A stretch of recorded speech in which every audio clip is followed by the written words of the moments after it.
ಬಿಡ್ರಿ ಈಗ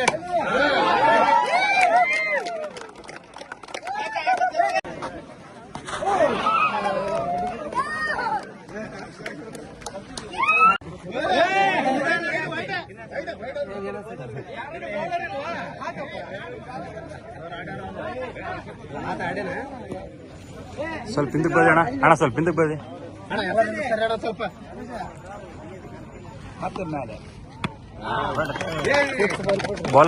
ಬೋಲಕ್ಕೆ ಬಾಲ್ ಕೊಡ್ರಿ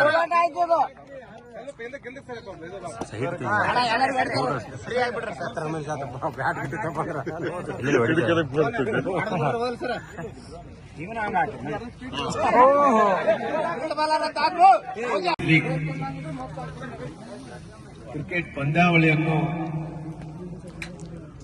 ಇವತ್ತು ಈ ಭಾಗದಲ್ಲಿ ಹತ್ರ 7 ಮಂದಿಗೆ ಅವರೆಲ್ಲರೂ ಕೂಡ ತಂಡಗಳನ್ನು ತಗೊಂಡು ಈ ಕ್ರಿಕೆಟ್ ಪಂದ್ಯಾವಳಿಯಲ್ಲಿ ಎಲ್ಲ ಯುವಕರೆಲ್ಲರೂ ಕೂಡ ಆಡಬೇಕು ಅನ್ನೋಂಥ ಕಾರಣದಿಂದ ಎಲ್ಲರಿಗೂ ಕೂಡ ಸನ್ಮಾನವನ್ನು ಮಾಡಂತ ಕೆಲಸ ಮಾಡಿದ್ದೇವೆ.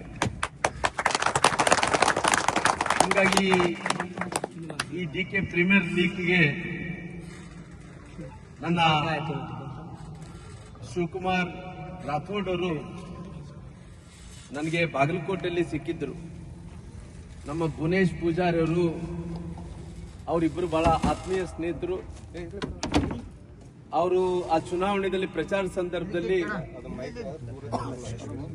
ಅಲ್ಲಿ ಕೂಡ ನಿಮ್ಮ ಸಮುದಾಯ ಜಾಸ್ತಿ ಇರೋ ಕಾರಣ ಇವರು ರಾಥೋಡ್ ಕೂಡ ಬಂದಲ್ಲಿ ಪ್ರಚಾರವನ್ನು ಮಾಡ್ತಾ ಇದ್ರು. ಆ ಪ್ರಚಾರದಲ್ಲಿ ನಮ್ಮ ಸಂಬಂಧಪಟ್ಟಿರುವಂತ ಪಾರ್ಟಿಯ ನಾಯಕರೆಲ್ಲರೂ ಕೂಡ ಅಣ್ಣವರೇ ರಾಥೋಡವರು ಇಲ್ಲಿ ಟೂರ್ನಮೆಂಟ್ ಅನ್ನು ಮಾಡ್ತಾ ಇರ್ತಾರ, ಆ ಟೂರ್ನಮೆಂಟ್ದಲ್ಲಿ ಸಾಕಷ್ಟು ಮಂದಿ ಯುವಕರಿಗೆ ಇದೇ ರೀತಿ ಪ್ರತಿ ವರ್ಷ ಕೂಡ ಕಾರ್ಯಕ್ರಮಗಳು ನಡೀತಾವ, ಹಂಗಾಗಿ ಅದಕ್ಕೆ ಹೋಗ್ಬೇಕು ಅನ್ನೋಂಥ ಟೈಮಲ್ಲಿ ನಾನು ಅನ್ಕೊಳ್ಳಾದಂತೆ ಇಲ್ಲ ರೀ ನಾನು 9ನೇ ತಾರೀಕು ಬರ್ತೀನಿ ಅಂತೇಳಿ ಮಾತು ಕೊಟ್ಬಿಟ್ಟಿದ್ದೆ. ನಾನು ಅಂದ್ಕೊಂಡಿದ್ದೆ 8ನೇ ತಾರೀಕಲ್ಲಿ ಮುಕ್ತಾಯ ಆದ ನಂತರ ಹೋಗೋ ಟೈಮಲ್ಲಿ ಉದ್ಘಾಟನೆ ಮಾಡಿ ಹೋಗೋಣ ಅಂತೇಳಿ ನಾನು ತಿಳ್ಕೊಂಡಿದ್ದೆ.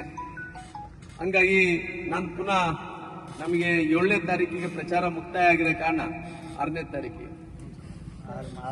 6 ಸಾಯಂಕಾಲ 5 ಗಂಟೆಗೆ ಮುಕ್ತಾಯ ಆದ ನಂತರ ಮತ್ತೆ ಬಳ್ಳಾರಿಗೆ ಹೋದೆ. ಮತ್ತೆ ಬಳ್ಳಾರಿಗೆ ಹೋದ ನಂತರ